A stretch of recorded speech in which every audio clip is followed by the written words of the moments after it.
नमस्कार दोस्तों, स्वागत है आपके अपने YouTube चैनल ड्रीम एसएससी पे। तो कैसे हैं आप सब? उम्मीद है ठीक होंगे, स्वस्थ होंगे, मस्त होंगे और अपनी तैयारी को लगातार एसएससी के चलते हुए कंट्रोवर्सीज़ के बीच में धीरे धीरे आगे बढ़ा रहे होंगे। भाई आज मैं वीडियो इसलिए बना रहा हूँ, मैं इस टॉपिक पे वीडियो नहीं बना रहा हूँ कि आजकल एसएससी में क्या स्कैम चल रहा है या फिर क्या कंट्रोवर्सी हो रही, कौन सा टीचर सपोर्ट कर रहा है, कौन सा टीचर नहीं सपोर्ट कर रहा है। क्योंकि इवेंचुअली मुझे नहीं लगता कि किसी एक टीचर की आवाज़ उठाने से कुछ होगा भाई। और जैसा कि हम लोगों ने देखा कि प्री में अभिनय शर्मा सर ने इतना किया तो 500-600 बच्चों ने उन्हीं की वजह से उन्होंने कोर्ट तक गए, अपना उन्होंने केस वगैरह लड़ा। तो उनके अथक प्रयासों के बाद ही 500-600 बच्चे और मेंस का एग्ज़ाम लिखने को पाए थे। हालांकि शॉर्ट नोटिस पे ही लिखने को मिला था उनको एग्ज़ामिनेशन, क्योंकि वो पहले ऐसे वो हमारे साथ के वो भाई भी, उनको भी नहीं पता था कि शायद हम एग्ज़ाम लिख भी पाएँ या ना लिख पाएँ, जो 0.25 या फिर पॉइंटों से रुके थे। और स्कैम तो हो रहा है, ये तो आपको भी पता है। सब हर एक बच्चा जो कि एसएससी का प्रिपरेशन कर रहा है, साल 2 साल हो गए हैं, वो हर कोई जानता है आजकल। या फिर यूट्यूब पे, सोशल मीडिया पे लोग इतने ज़्यादा आजकल अवेयर हैं, देखते देखते समझ जा रहे हैं कि हाँ, क्या ही स्कैम चल रहा है। और आपको पता ही है कि अभिनय शर्मा सर खुल के एक ही वो ऐसे टीचर हैं जो आवाज़ उठाते हैं। भाई मैं सबसे पहले आज अपना बात करूँगा एसएससी सीजीएल मेंस के स्कोर के लिए, क्योंकि मेरे साथ कुछ ऐसा हुआ है जो कि अनएक्सपेक्टेड था। मतलब मैंने एक्सपेक्ट भी नहीं किया है शायद ऐसा कुछ हो सकता है। हालांकि मेरा सिलेक्शन नहीं हुआ है, क्योंकि आपको भी पता है कि 93% कट ऑफ लगी है मैक्सिमम मेंस की, 365 नंबर। अगर आपको कोई भी एक सिंगल पोस्ट चाहिए था तो 335 नंबर आपको लाना ही था, अगर आप जनरल कैटेगरी से हैं तो जैसे कि सबने पहले से ही प्रेडिक्ट किया था कि 320, 315 या 310 नंबर भी आ जाते हैं तो आपकी एक पोस्ट कंफर्म है। भाई मैंने भी वीडियो बनाई थी, मैंने भी कहा था, क्योंकि अब ऐसा कोई कुछ है तो भगवान तो मैं हूँ नहीं कि नहीं, बिल्कुल मैं आपको एग्जैक्ट बता सकता हूँ। मैंने भी जो कुछ देखा थोड़ा बहुत यूट्यूब पे थोड़ा खुद से एनालिसिस किया, और मैंने भी बताई थी कि अगर आप 300 नंबर या 305-6 नंबर स्कोर कर रहे हैं, मैंने प्रीवियस वीडियो मैंने डाल रखी है, आप यूट्यूब पे देख सकते हैं। ऐसा नहीं है कि मैंने प्रेडिक्ट किया और गलत हो गया तो फिर मैं अब ज्ञान देने आ गया। कोई भी गलत हो सकता है यार। शुभम जैन सर से मतलब आरबी जो चैनल चलाते हैं शुभम जैन सर, अब उनसे अच्छा कौन एनालिसिस कर सकता है कट ऑफ की। उन्होंने भी इतनी कट ऑफ नहीं एक्सपेक्ट करी थी। उन्होंने भी ये नहीं बताया था कि 365 नंबर मैक्सिमम कट ऑफ 93% लग रही है, या 335 नंबर कट ऑफ लगेगी तब एक पोस्ट जनरल कैटेगरी में मिलने वाला है, ईडब्ल्यूएस कैटेगरी में मिलने वाला है। तो भाई मैं बात करने वाला हूँ अपने सीजीएल स्कोर कार्ड की। मैंने आपको पहले भी वीडियो में बताया था कि मेरा नहीं हुआ था, पर मैं आपको सच में बताऊँ, मैं बहुत दुखी हो गया था, क्योंकि मेरे 258 नंबर बन रहे थे। हालांकि बाद में पता चला कि 9 क्वेश्चन मेरी शिफ्ट में गड़बड़ थे, और शायद 20 तारीख वाले शिफ्ट में भी ऐसे ही 9-10 क्वेश्चन गलत थे, 10 क्वेश्चन आई थिंक गलत थे। अब आप ये सोच लो कि एक मेंस का पेपर इनको 2 दिन कराना है। इनने 40 लाख 50 लाख बच्चों में, 38 लाख बच्चों में सेलेक्ट करना है 2 लाख 2.5 लाख बच्चों को, जिसमें से सिलेक्शन इनको देना है 12-15 हज़ार बच्चों को। एसएससी वालों से इतना नहीं हो रहा है कि वो क्वेश्चन बना पाएँ ठीक से, क्वेश्चन गलत कर दे रहे हैं। अब जो जिन बच्चों ने 9 क्वेश्चन में अपना टाइम वेस्ट किया होगा उस एग्जामिनेशन में, उसके चक्कर में जो उनको आ रहा होगा हड़बड़ी में वो भी छूट गया, उन पे क्या बीती होगी जो साल भर मेहनत करके मेंस का पेपर लिखने आए थे। प्लस सेंटर पे इतनी प्रॉब्लम्स हो रही थी, टाइपिंग रीस्केड्यूल इनको करनी पड़ी, बच्चे इतना हंगामा किए हैं। तो ये तो लचर व्यवस्था है एसएससी की। और रही बात स्कैम की, तो स्कैम में अब जैसा कि भाई मैंने भी वीडियो ही देखा है अभिनय शर्मा सर का, वो मतलब बता रहे थे कि बीच बीच के रैंक ही गायब हैं। जैसे 1 2 3 आया, उसके बाद फिर कहीं 16 रैंक गायब है, कहीं 156 रैंक गायब है, बीच बीच। तो भाई ये रैंक कहाँ चले गए, ये रैंक के बच्चे कहाँ चले गए? उनके आगे वालों को रैंक अलॉट है, उनके पीछे वालों को रैंक अलॉट है, बीच वालों का जिनका रैंक गायब है वो बच्चे कहाँ हैं? फिर एसएससी को पारदर्शिता रखनी चाहिए ना इन विषयों पे, इन तथ्यों पे। बच्चे भी साल, ये कोई भाई मेंस और प्री का खेल कोई 1 महीने का नहीं होता है। अगर जिसको लग रहा हो कि 1 महीने में सीजीएल क्रैक कर सकता है 1 महीने पहले पढ़ के, तो भाई वो रिपीटर होगा या फिर पहले से तैयारी कर रहा होगा या कहीं सेलेक्टेड बंदा होगा। तो उनके लिए है 2-4 महीने की स्ट्रेटजी में उनका एसएससी प्री और मेंस निकल जाता है। ऐसे कोई नया बच्चा ऐसे फील्ड में आ जाएगा, उसको कितने भी अच्छे से मेहनत करे, ये जो यूट्यूब पे बता रहे हैं कि 6 महीने कंटिन्यूअसली आप जम के मेहनत कर लो आप एसएससी निकाल दोगे, तो आप प्री निकाल सकते हो बस, मेंस नहीं निकाल सकते आप। तो इस गलतफहमी में बिल्कुल आप लोग ना रहो। कंटिन्यूअसली कंसिस्टेंसी के साथ आपको प्रिपरेशन करनी पड़ेगी और डेली कम से कम 6 घंटे 8 घंटे तो कम से कम पढ़ना पड़ेगा। 6 घंटे और 7 घंटे तो उन बच्चों के लिए जो रिपीटर हैं, जो रिपीट कर रहे हैं या फिर जो कहीं सेलेक्टेड हैं, उनके लिए 6 घंटे 5 घंटे का बात होता है। कोई अगर नया बच्चा है वो साल भर, पहली बात तो 8 घंटे 10 घंटे पढ़ के साल भर तो अपना कोर्स पूरा करेगा, सिलेबस कंप्लीट करेगा। और ऐसा तो है नहीं कि एक बार आप गो थ्रू हो रहे हो, साल भर मेहनत करके सिलेबस पढ़ रहे हो तो आपको एक ही बार में सारी चीज़ें आ जाएंगी। आपको फिर से उसको एक बार देखना पड़ेगा, 1 बार 2 बार 3 बार। ऐसा नहीं कि हर टॉपिक आपको बहुत अच्छे से समझ में आ जाए, कोई आपको घुट्टी नहीं पिलाने वाला है। करना आप ही को है, मेहनत आप ही करोगे तभी कुछ कर पाओगे। ये सोचो कि आप गगन सर का बैच ले लो या अभिनय सर का बैच ले लो या किसी अदर टीचर का बैच ले लो तो वो एक बार आपको पढ़ा देंगे तो आप सिलेक्शन ले लोगे। ऐसा पॉसिबल नहीं है भाई, बिल्कुल ग्राउंड बेस पे ऐसा तो पॉसिबल नहीं है। आप हाँ यूट्यूब पे देख के खुश भले हो सकते हो, यूट्यूब के हिसाब से आप सेलेक्ट भी हो जाओगे। सेलेक्ट, मेरे कहने का मतलब ये है कि सरकार नहीं सेलेक्ट करेगी, वो आप अपने हिसाब से खुद को मान लोगे हाँ हाँ अब की इस बार तो हो ही जाना है। तो ऐसा नहीं होता। मैं आपको अपना स्कोर कार्ड बताने वाला हूँ भाई कि मतलब मैंने, क्योंकि मेरे शिफ्ट में भी 9 क्वेश्चन गलत थे तो मैंने भी जाहिर सी बात है उन पे टाइम लगाया था, तो मेरे कुछ क्वेश्चन छूट भी गए थे।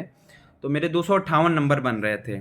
अभी आई थिंक होली के एक दिन बाद, अभी शायद एक दिन 2 दिन पहले की बात है, जब रिवाइज्ड आंसर की आई, उन्होंने 9 क्वेश्चन, मतलब 9 क्वेश्चन 18 जनवरी वाली शिफ्ट में और 10 क्वेश्चन 20 जनवरी वाली शिफ्ट में गलत डाल रखा था एसएससी ने। इन्होंने इसके फुल मार्क्स दे दिए। तो भाई मेरे 258 नंबर काट पीट के बन रहे थे। उसके बाद मेरे 270 नंबर हो, क्योंकि मेरा 12 नंबर वहाँ से इंक्रीज हुआ। और सबसे ज़्यादा शॉकिंग आप लोगों को ये लगेगा कि ट्रस्ट मी, अगर आप लोग कहोगे तो मैं बिल्कुल अपना रिजल्ट भी शेयर कर दूंगा। मेरे 31 नंबर नॉर्मलाइजेशन में बढ़े हैं और मेरा फाइनल स्कोर जो बन रहा है वो 301 नंबर है। अब आप सोच लो 258 से मैं सीधे 301 पे चला गया, मेरा 43 नंबर बढ़ा है, आप ये समझ लो। भाई मैंने तो यार बिल्कुल उम्मीद छोड़ दी थी कि जो 258 नंबर में क्या ही होगा, जब मैं इतना शिद्दत से पढ़ रहा हूँ, इतनी मेहनत कर रहा हूँ यार, उसके बावजूद भी मेंस में 258 नंबर। तो मुझे तो उसके बाद फिर ये कट ऑफ इतनी हाई चली गई, तो मुझे तो लग ही नहीं रहा था कि शायद अब मेरा कभी होगा भी सीजीएल का। क्योंकि आप लोगों को भी पता है सीजीएल ऐसा कोई, सीजीएल छोटा एग्ज़ाम तो है नहीं।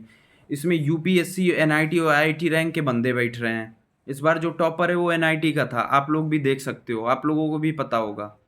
अब कोई ये कहे कि एनआईटी वाले बंदे को मैथ्स मैंने पढ़ाई या आईआईटी या यूपीएससी वाले बच्चे को जीएस मैंने पढ़ाई, तो ये गलत है फिर, क्योंकि वो उनको भी पता है कि एनआईटी वाला बंदा इतना ज़्यादा खुद में कैपेबल होगा कि वो मैथ्स की तो धज्जियाँ उड़ा ही सकता है।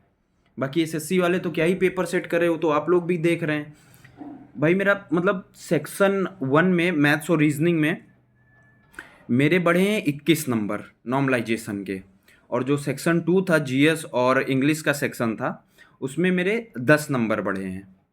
तो 10 मतलब पॉइंटों में 10 पॉइंट समथिंग बढ़ा है, उधर 21 पॉइंट समथिंग बढ़ा है, ऐसे करके 31-32 नंबर ये बढ़े हैं। और प्लस जो 10-12 नंबर मेरे और ऐड ऑन हुए हैं, जो 9 क्वेश्चन गलत थे उनके भी नंबर मुझे मिले। हालांकि कुछ में मुझे पहले से ही सही मिले थे, और मैंने क्योंकि सही टिक क्या किया था, वो तो जब क्वेरी रेज होगी तो आपको भी पता है कि 9 क्वेश्चन 10 क्वेश्चन अगर सब पे क्वेरी रेज हो रही है तो वो तो फुल मार्क्स मिलने हैं, सबको मिलने हैं। तो भैया मैं यही कहना चाहूँगा आप लोगों से कि ज़्यादा कंट्रोवर्सी के चक्कर में ना पड़िए।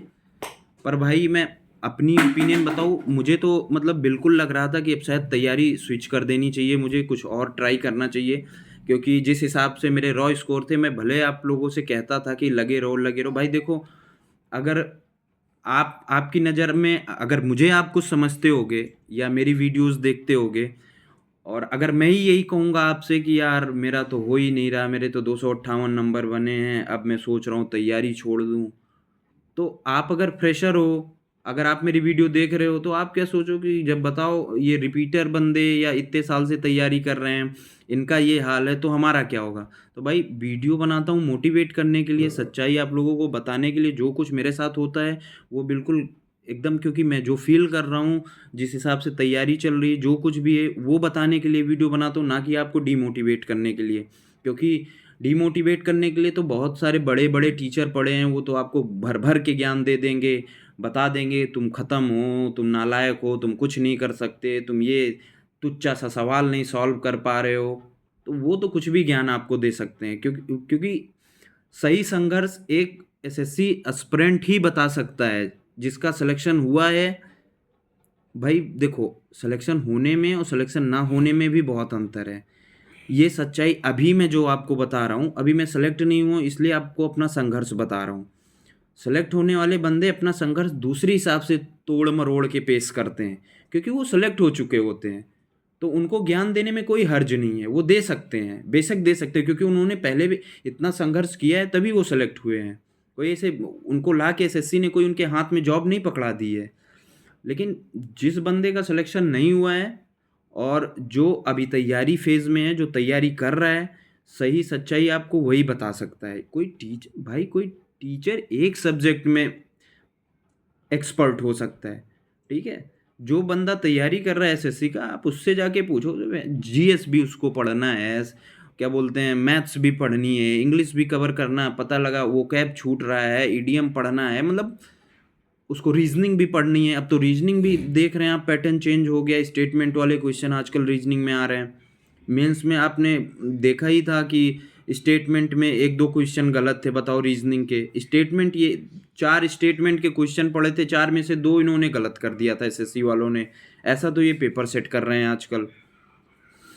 तो मैं आप लोगों से भैया यही कहूँगा कि अपने ऊपर भरोसा रखिए। देखिए भाई, भरोसा तो मेरा भी टूट गया था, पर मैं भाई बहुत खुश हूँ कि चलो कम से कम मेरा 301 नंबर बना। मुझे अब ये लग रहा है कि हो सकता है मेरी मनचाही पोस्ट इस बार ना मिले। हो सकता है इस बार कट ऑफ कम भी जा सकती है, क्योंकि इस बार आपको पता ही है कितना बड़ा स्कैम हो रहा है एसएससी में। तो ये मैं ज़रूर कहूँगा कि अपने ऊपर भरोसा रखो यार भाई, आप लोग तैयारी करते रहो बस आँख बंद करके। ये नहीं कि ज़्यादा यूट्यूब पे देखना है, क्या हू हल्ला हो रहा है, क्या स्कैम हो रहा है, क्या रिट दायर हो रही है, कोर्ट में केस जा रहा है, कौन आवाज़ उठा रहा है, कौन नहीं। हाँ, अब जो जेन्युइन आपको लगे, आप भी इतने छोटे बच्चे तो हो नहीं, आप भी इतना एनालाइज़ कर सकते हो कि कौन अपने पक्ष में बोल रहा है, कौन सही बोल रहा है, कौन गलत बोल रहा है। क्योंकि आप एसएससी की फील्ड में आए हो, आप तैयारी करने आए हो, तो ज़ाहिर-सी बात है आप मैच्योर होगे, ऐसा नहीं है, ठीक है? तो आप अपना बुरा-भला खुद समझ सकते हो, गलत-सही आप देख सकते हो। बाकी ये नहीं होना चाहिए कि नहीं हम पूरे दिन गए हैं, लाइब्रेरी में बैठे हैं या कहीं रूम में बैठे हैं, तो पूरे दिन कंट्रोवर्सी ही देखे जा रहे हैं, ऊपर से नीचे तक रील स्क्रॉल कर रहे हैं, उसमें कंट्रोवर्सी देख रहे हैं, यूट्यूब खोल रहे हैं, उसमें कंट्रोवर्सी देख रहे हैं, ट्विटर कैंपेन चल रहा है, उसमें मज़े ले रहे हैं कमेंट देख-देख के, या फेसबुक पे, मतलब आपको डिस्ट्रैक्ट करने वाले बीसों तरीके हैं। और आजकल सोशल मीडिया उसमें सबसे बड़ा कॉज़ है। एक तो जब से ये कंट्रोवर्सी होने लगी, एसएससी का स्कैम क्या आ गया, आए दिन कुछ ना कुछ आपको तड़का मिलता रहेगा, जिसमें आपको भी मज़ा आएगा, टाइम निकल जाएगा, पता नहीं चलेगा। इसलिए भाई जम के तैयारी करो अच्छे से। अगर जिन भाइयों को सच में नौकरी चाहिए, वो सच में तैयारी भी करो अच्छे से। ये या तो कम पढ़ो, एकदम कम पढ़ो, पढ़ो ही नहीं, या तो बहुत ज़्यादा पढ़ो कि सिलेक्शन हो जाए। अगर आप बीच वाले बन के रह रहे हो भैया, तो ये तो समझ लो कि आपका करियर तो ख़त्म है, एसएससी तो खा जाएगी करियर। और इस टाइम जिस हिसाब से इस बार स्कैम हो रहे हैं, मुझे तो नहीं लगता कि अब कुछ ट्रांसपेरेंसी बची रह गई है या करप्शन नहीं हो रहा है। अभी तक लगता था कि हाँ, एसएससी बैंक के एग्ज़ाम्स में करप्शन नहीं हो रहा है, लेकिन भाई अब ऐसा कुछ नहीं है बिल्कुल। अब आप देख ही रहे हो, आपके सामने ही है, कहीं रैंक गायब हो जा रही है, कहीं 9-9 10-10 क्वेश्चन गलत डाल रहे हैं, बच्चे कितना परेशान हो रहे हैं। यार आप मेरे से खुद पूछो यार, उन 9 क्वेश्चन में मैंने कितना टाइम दिया होगा, हैं? साला उसका आंसर ही नहीं आ रहा है, बच्चा लगा पड़ा है, उसके चक्कर में जो आ रहा था वो छूट गया, या जल्दबाजी में सिली मिस्टेक हो गई। तो भैया थोड़ा सा अवेयर रहो आप लोग भी। ऐसा नहीं है, जो टीचर अपने हक में बोल रहा है, विनय शर्मा सर हमेशा अपने हक में बोलते हैं, उनका भी सपोर्ट करो, लेकिन अपनी पढ़ाई भी साथ साथ करते रहो। ये मत मतलब सोच के बैठ जाओ कि हाँ एक बार कंट्रोवर्सी खत्म हो, देखते हैं क्या एसएससी एक्शन लेती। एसएससी भाई देखो 6 महीने पहले ही कैलेंडर निकाल दी। हम अप्रैल में फॉर्म निकालेंगे, जून जुलाई में पेपर लेंगे, प्री कराएंगे, 2 महीने बाद हम मेंस लेंगे। ये नहीं उनके लिए मैटर करता कि वो आंसर की मेंस के 4 दिन पहले दे रहे हैं या स्कोर कार्ड प्रेफरेंस फॉर्म भराने के बाद दे रहे हैं। बिल्कुल ये उम्मीद बिल्कुल एसएससी से आप छोड़ दो। आप अपना भैया बस वही है ना कि कर्म करो, फल की चिंता मत करो, फल तो मिल ही जाएगा। आखिर भाई मिल तो रहा ही है। जो बच्चे सेलेक्ट हो रहे हैं ऐसा तो है नहीं कि आखिर वो भी सेलेक्ट हो रहे हैं। अब कुछ करप्ट हो सकते हैं, कुछ जुगाड़ से आ सकते हैं, मान रहा हूँ, पर सब तो नहीं जुगाड़ से आ रहे हैं ना। तो आप ये सोचो कि मेरा जुगाड़ से नहीं होगा, मैं करूँगा मेहनत और मेरा सिलेक्शन होगा। बाकी करप्शन तो भाई हर जगह है, आपको भी पता है, लेकिन आवाज़ तो उठानी पड़ेगी। ऐसा नहीं है, अब ऐसा भी नहीं है कि आवाज़ उठाने के चक्कर में पढ़ाई छोड़ दें, पढ़ाई छोड़ के बैठ जाएं, सिर्फ बस नारा ही लगाएं। तो ये भी नहीं हम कर सकते हैं। तो भाइयों बस आपको मेरा इन सब बातों पे तो खैर इन सब टॉपिक पे बात करने के लिए मैंने वीडियो नहीं बनाया था।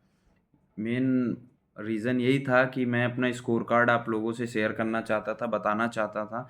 ऐसा नहीं है कि नॉर्मलाइजेशन में मेरे सिर्फ 31 नंबर बढ़े हैं भाई। मेरे साथ का बंदा जो 20 जनवरी के शिफ्ट में था, उसके रॉ स्कोर कम हो गए नॉर्मलाइजेशन में। हाँ हो सकता है कि मेरा पेपर टफ रहा हो, लेकिन भाई अब मेरे कहने से तो टफ हो जाएगा नहीं। मुझे तो लगता था कि हाँ मेरा शिफ्ट टफ है, मतलब 2 ही दिन पेपर ही हुआ था तो शिफ्ट क्या। लेकिन मुझे जहाँ तक लगता था कि हाँ मेरा पेपर टफ था। अब बाकी जो मेरे भाई 18 जनवरी को एग्ज़ाम दिए होंगे वो तो खुद ही जानते होंगे मेंस का कि पेपर कैसा था, टफ था कि आसान था। या आजकल तो गूगल पे या किसी मतलब मॉक ऐप पे आप खुद ही चेक कर लो कि पेपर कैसा था। मेरे तो भाई 31 नंबर बढ़े थे भाई, मैं तो बहुत खुश हूँ, भले सिलेक्शन नहीं हुआ। मुझे अंदर से बहुत ज़्यादा मोटिवेशन आया कि हाँ चलो कम से कम मैंने 301 नंबर स्कोर तो किया। इतना मारा मारी मची है बिल्कुल एसएससी में कि लग रहा है कि क्या ही कर देगी एसएससी अब, ऐसी लूट मार मची है उसमें। और आप लोग ज़्यादा जो खासकर जो नए मेरे भाई बहन हैं वो तो बिल्कुल इस पर भाई ध्यान ना दो यार। प्लीज़ बी फोकस, एकदम फोकस होके भैया आप लोग पढ़ाई करो। पढ़ाई मैं भी कर रहा हूँ, आप भी करो भाई। साथ में सिलेक्शन लेंगे, ये समझ लेना कि इस बार सिलेक्शन लेना है भाई कहीं ना कहीं, क्योंकि बहुत टाइम हो गया अब। तो मिलते हैं आपसे अब नेक्स्ट वीडियो में, और अपना प्यार बनाए रखिएगा। Love you all, bye bye, जय हिंद।